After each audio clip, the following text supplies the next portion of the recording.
Welcome to Marketing Mixologists, the podcast that brings together marketing and mixology for an exciting journey into modern-day marketing. We think marketing should be like your favorite cocktail, fully balanced, flavorful, and memorable. We'll explore all things related to marketing, from understanding the basics to uncovering advanced strategies. With special guests joining us each episode, we'll share insights from experts in the field and share our favorite drinks.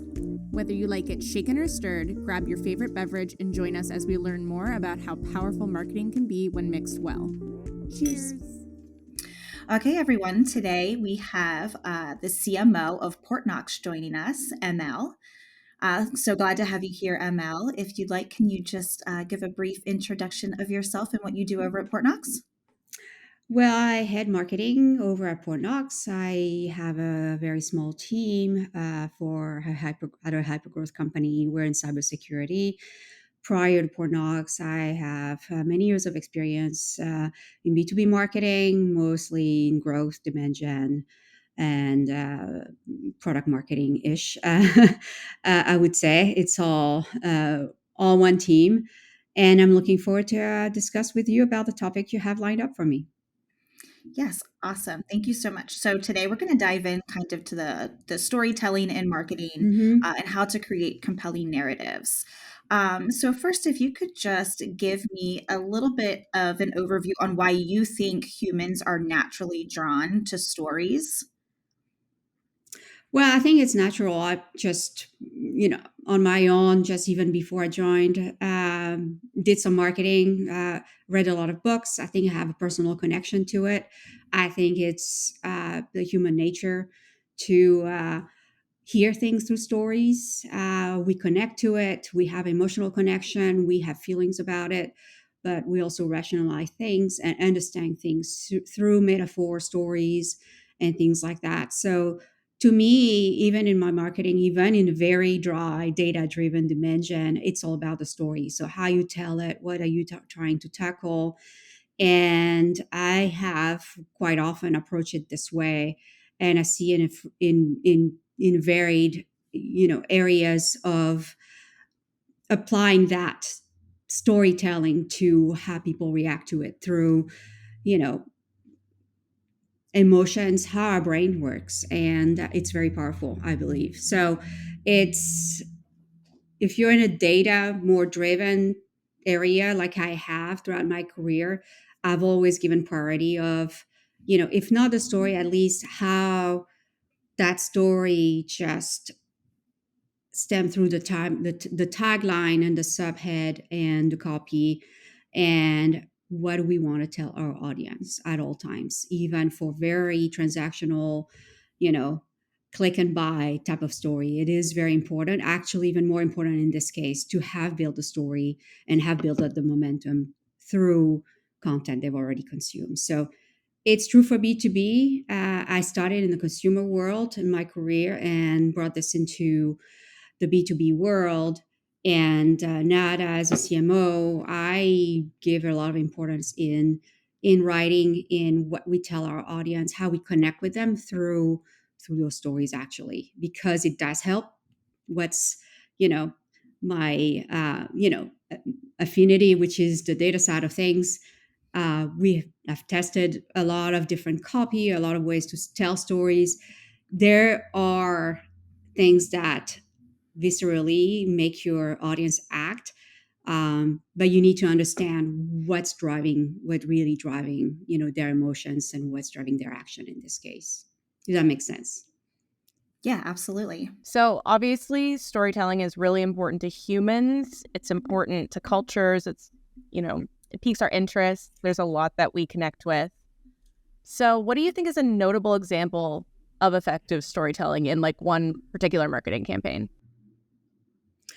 So you see it all over the place, in brands that are very effective. And when you look at it closely, you realize that what they're good at is really telling their story, whether it's from Apple to uh, um, Johnson and Johnson, and like those CPG. I look a lot into the consumer world, actually, to see how they are driving their marketing and connecting with their audience, because I think they lead by example there, and B2B marketing could uh, just apply a lot of that into how to connect emotionally with their audience. We can be a lot cut and dried sometimes, especially in a very technical space like I work in an audience that's very geeky and loves about, but it is still stems from the love or of the technical skill of coding or of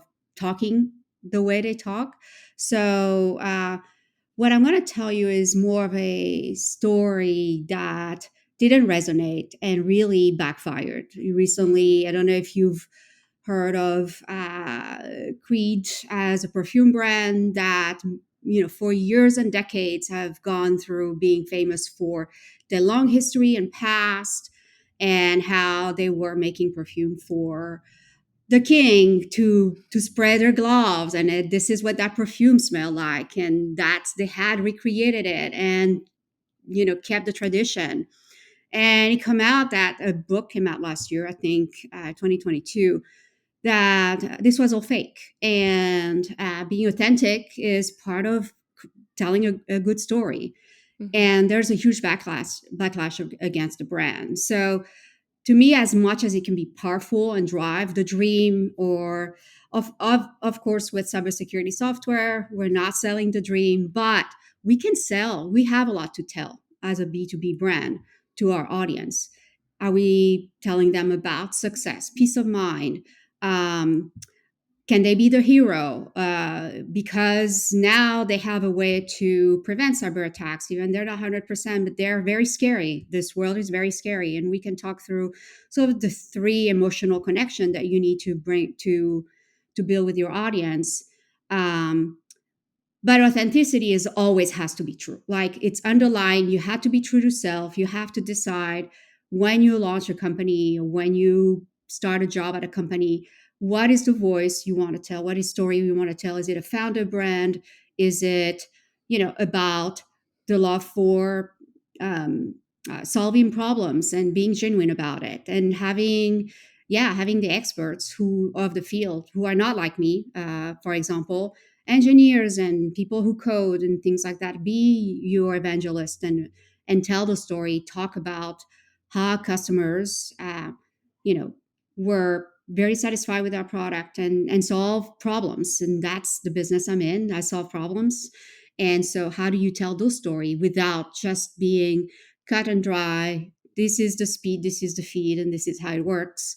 I think how you have to elevate it. So to go back to Creed is that uh, this was to me the biggest failure of a fake story that has blown up. They wrote that way for a long time, and then they didn't deny it. They didn't sue the writer. They knew it was true, and people are very disappointed. So I'm still watching it because I want to know if their business is going to tank.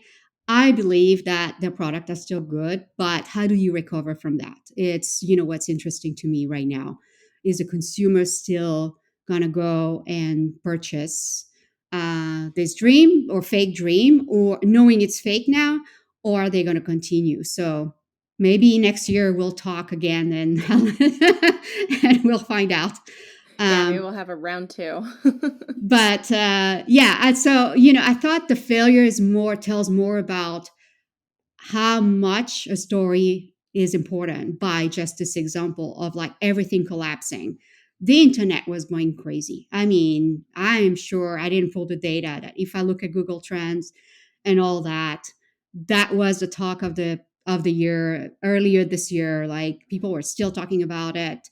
The frag community was like, I'm not buying Creed anymore unless it is um, um, maybe the secondhand market, people reselling bottles, because also they had changed formulation.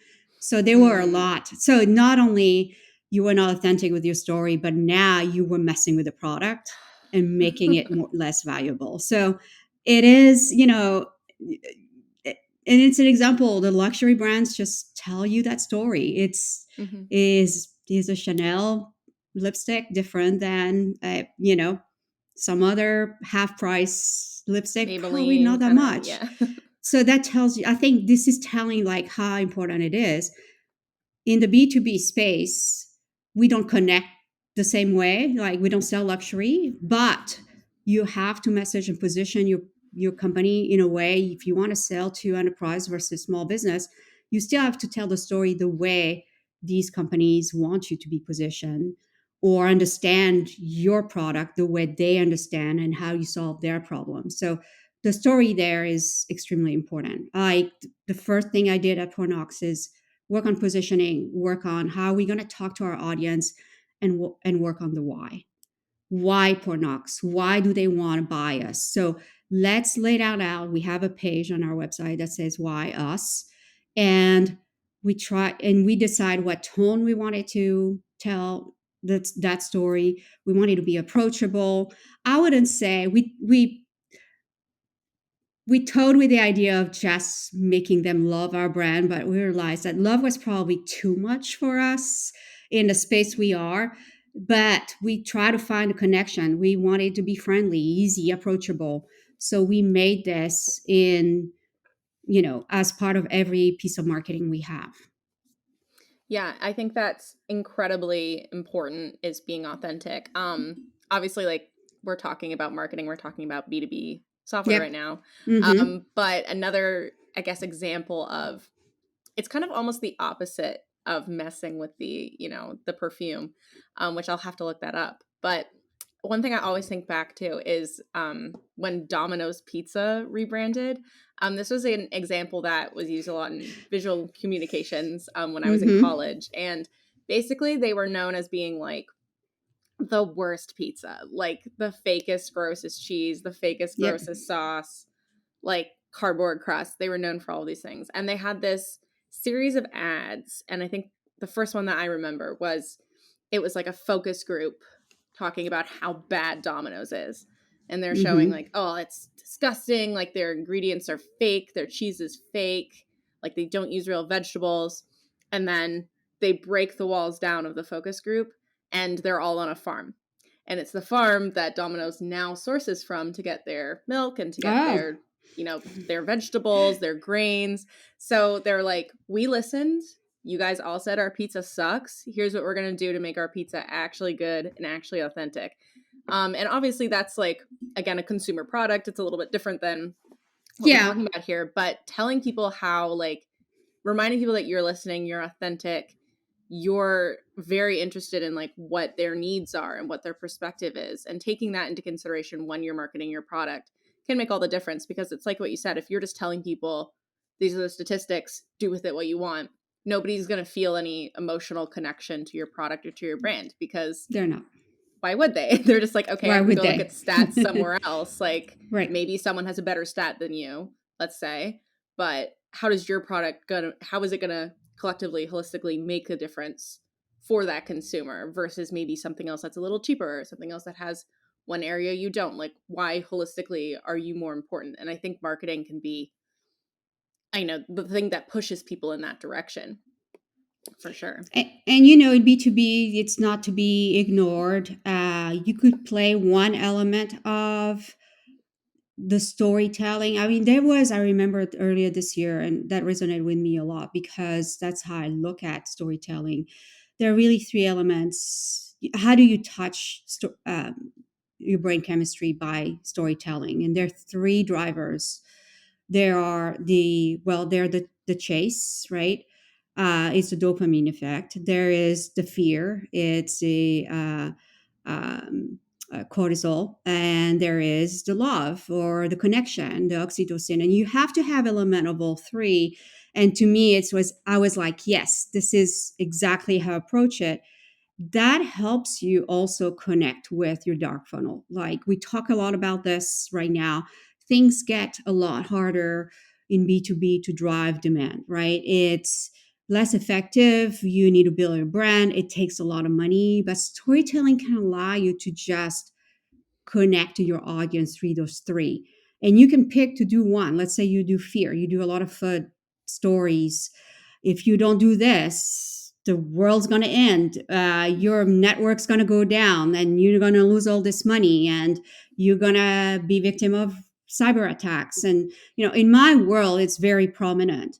But how do you stand out from the crowd is, yeah, you can play that game. There is a place for it because people need to understand and wake up that this is a big threat. But if you drive the cortisol side of things, cortisol drives depression, right? It's too much of it is when things go down. You feel demotivated. You lose the chase. You lose the motivation to go after what is the solution to this. You feel defeated. So cortisol is useful some level, but the dopamine is what really is driving people to come and do something about it. So how do you balance it out? And really, that's how I think through the stories.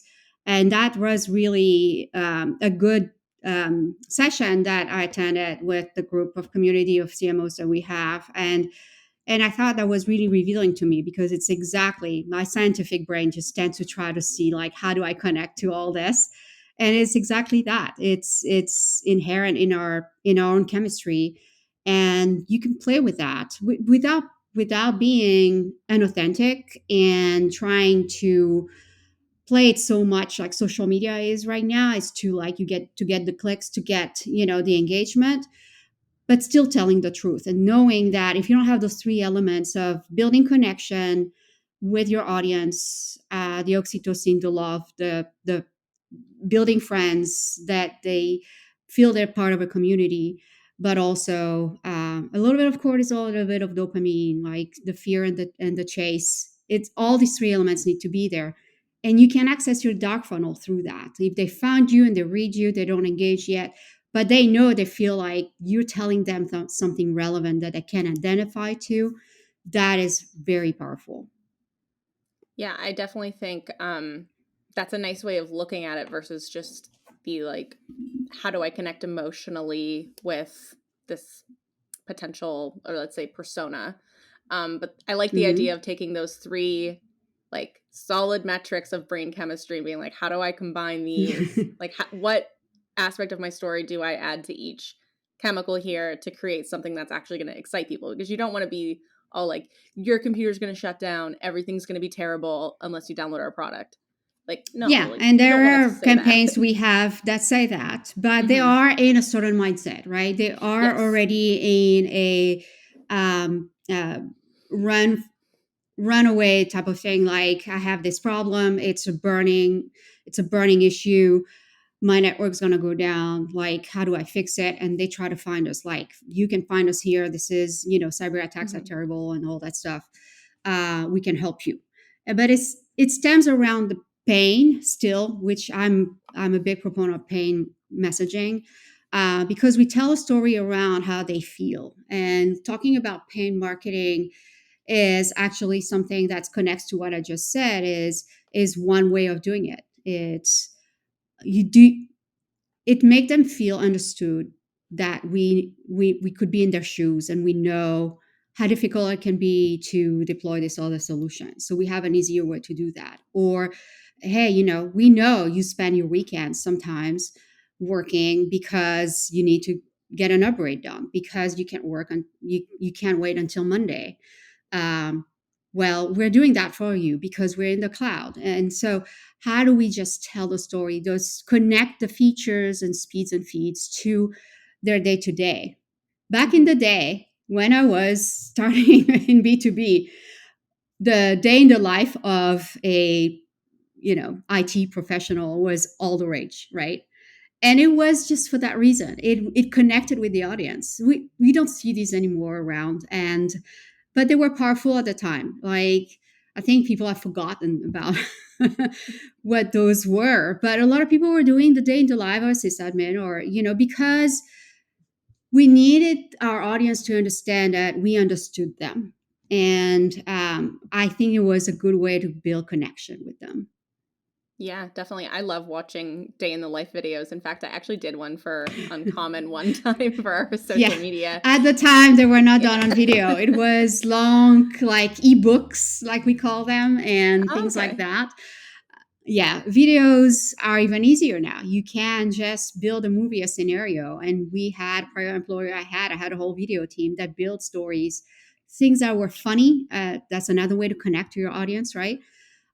skits or things that were super geeky and that spoke their language with reference to gaming and Star Wars and things like that that our geek audience just love. And so we entertain them in a way, and that was super powerful way of them that we build the love, uh, the connection with the audience, the oxytocin. Like this is how we had raving fans and customers who at the time who were all in, and that's what you want. Yeah, there's so many different ways to connect with people that way. Like, one I always think about is Duolingo, the language app. They have this like owl as their mascot, and their accounts are usually like informative. They're telling you about the product, but their TikTok account is hilarious. They do all like the memes. They use all the TikTok sounds, and sometimes it's like not even relevant to TikTok or to Duolingo at all. But you're like, oh, someone behind the scenes there is an actual human that is watching TikTok and in on the joke and sharing it with us. And it almost makes you more like, okay, so if I were to talk to somebody at Duolingo, I'm not talking to a robot. I'm not talking to like a random support chat. I'm talking to an actual person that is working for a company with actual people that actually back their product and are there for their consumers. So I feel like connecting even in ways like that, even if it has nothing to do with the product, because you're adding a personality behind your product too. You're able to connect a lot easier, I find. I just want to take it a little bit back because we really dove into the different mediums that we're using and making the videos and making the skits. So I kind of want to dive into when you're sitting down, at the beginning of the year and really talking through with your team about your content marketing strategy and just your marketing strategy in general. What are the things that you or your team are doing to dive into what your clients, customers want to see, and what stories are they interested in? So we're still a developing company, so there are things we're still figuring out, right? So we take on our learnings. For example, like we know you're talking about memes. One of our best campaign has been a meme that we put on LinkedIn, right? But we realized lately that maybe it's not quite the taking them through the funnel maybe was too fast. So we got to figure out we need boring ads mixed with, when I say boring, is a lot more traditional, like things around the value prop, the pain points, and all that stuff in an actual banner versus an actual meme that grabs attention, gets the clicks. So, so we take our learnings and then we're gonna do 2024 planning and then look at what are the things we want to do next year, right? In a discovery phase, like we did when I first started, we really talked to even, because I target the IT pro, we have IT pro in our team. So we talk to them broadly and say, what makes it easier for you to do your job? Why would we buy? I mentioned earlier, we worked a lot on the why. This is what we delve into. So we're going to revisit the why and see, do these arguments just are still resonating?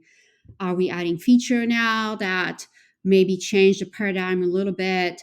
Do we need to elevate our message, our story, to talk about a bigger message, a bigger vision, and things like that? So that's what I'm going to do with my team when I start planning next year is let's revisit, our stories, take the learning of what's working, and making sure that with the personas we're targeting, that we are still telling them a compelling story throughout throughout the funnel. It could be upper funnel, as well as I would want sales to understand, the three element of the brain chemistry and tell the story in those three, swim lanes, and not just one versus the other. It has to be all three. How do you even, when prospect comes in, start building connections so they will eventually love your brand, love your product, and really identify with it. So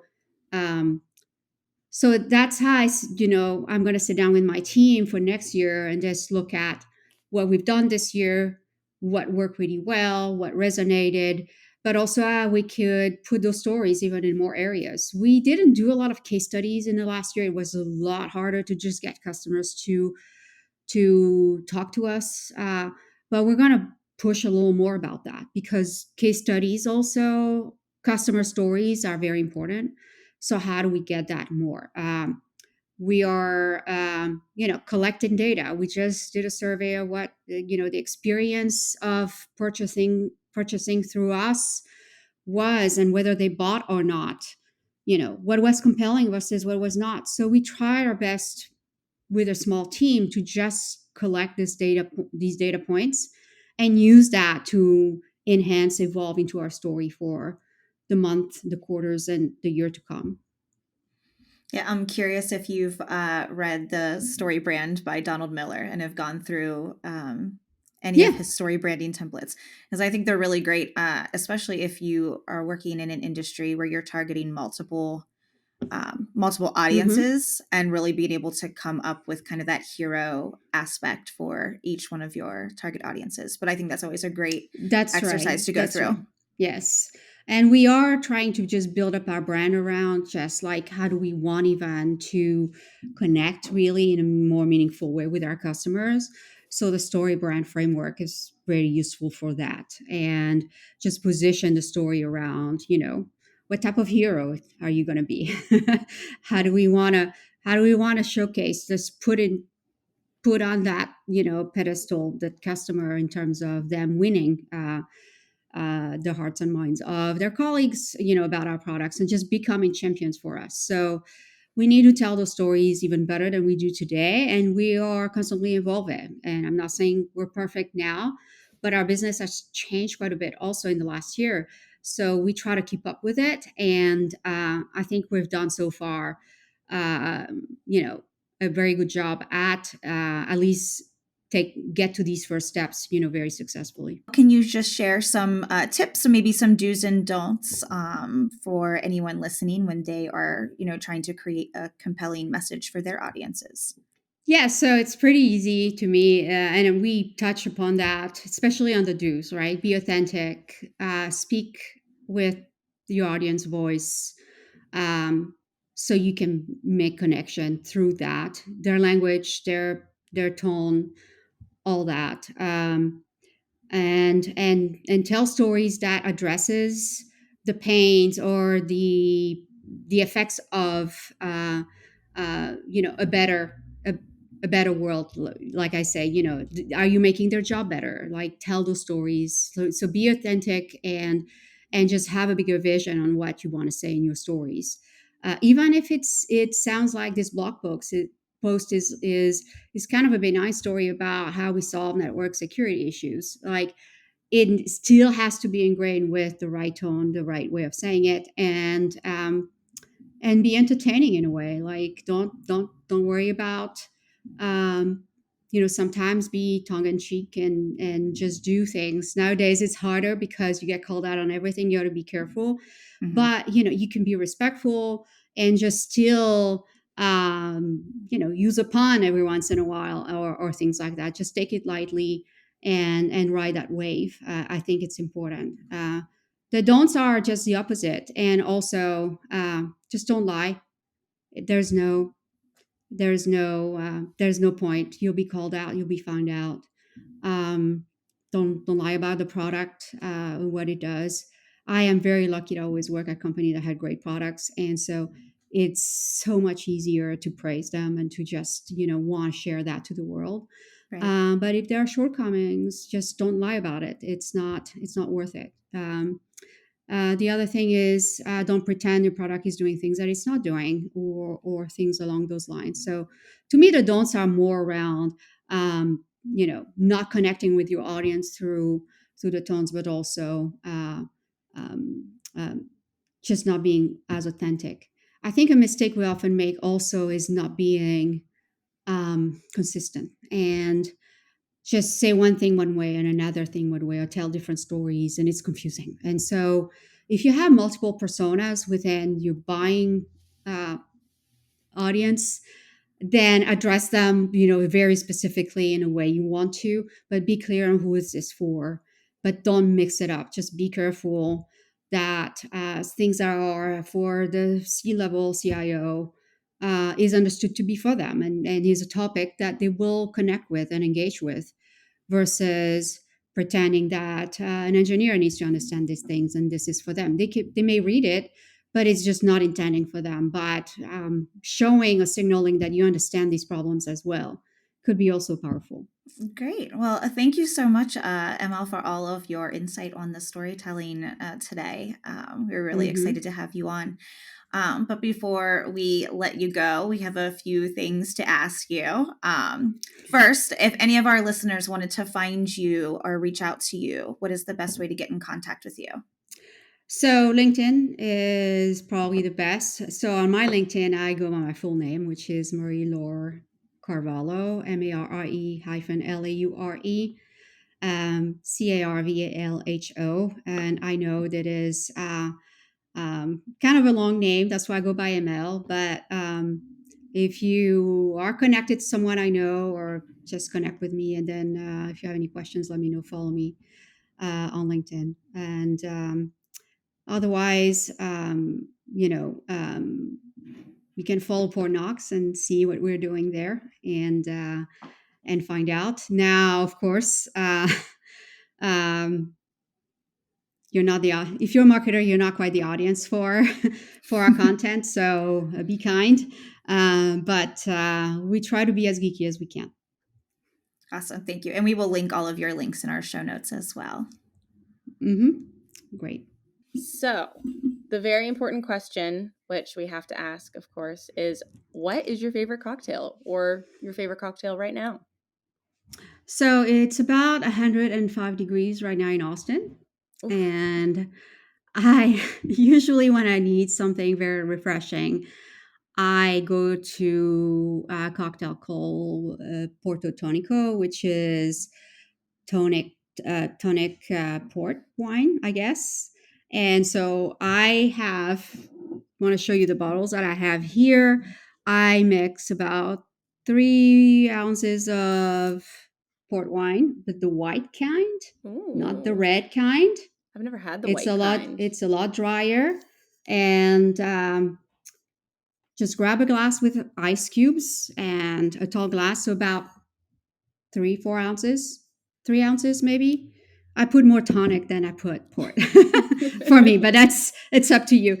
And then 5 ounces maybe of water tonic, like this. I don't know if you see, Oh, yeah. Fever Tree. Q tonic is good too. And so you mix that with the port wine. I put rosemary in it. Ooh. Very fancy. It come from my garden. I just pulled it out fresh. I love that you have it like right there, ready to show. I have it right there. I was ready. And lime. Let's show the green part of lime. Oof. I put lime in it. You can put orange or lemon, whatever you've got.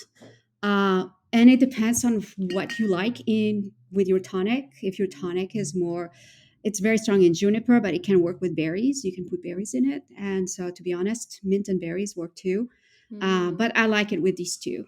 Tall glass with ice cubes, and mix it all up, and you're ready to go. It's the freshest cocktail you can have. Love it. That sounds amazing. So one thing that my friend actually recently introduced me to was French 75s.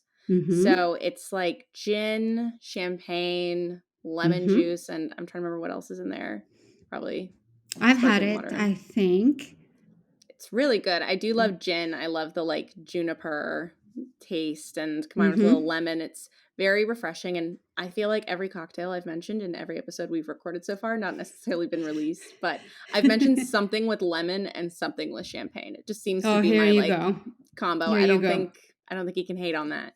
I don't have the champagne for you, but in my family we love just some level of cocktailing. We like wine a lot, but Kir Royal would just be our go-to if we just have champagne. But otherwise, when it's hot like it is here, you need something with a lot of ice cubes in. I might stop by and grab some rosemary from your garden next time I'm in Austin. Here you go. And I'll make you a glass of the nice little cocktail, so you don't have to buy the white port wine, but you can find it at the stores, like specialty store like you have around here in town. Definitely. Yeah, I usually have red port with my Yeah, parents. they do have the white. Yeah, some with like cheese and stuff, but I've never had white. That sounds pretty good. I like the drier stuff. So, all right, try it out. Harley, what are you drinking? Okay, so you normally are the one that is talking about champagne, but last night, as my friend was drinking a Guinness, I was like, oh my gosh, you know what I haven't had in a while, and now I just can't stop thinking about it, is a black velvet. So it's champagne, and then you float Guinness on top of it and drink it, and it is so good. So if you haven't tried that, that would be... I would never think of that combo. No. I had never either until I spent some time bartending in an Irish pub. And the first time someone ever ordered it, I was like, what are you saying? But it is delicious. So now I can't stop thinking about it. Well, I don't gravitate towards beer, and so that's not that wouldn't be my first choice, but sounds very interesting.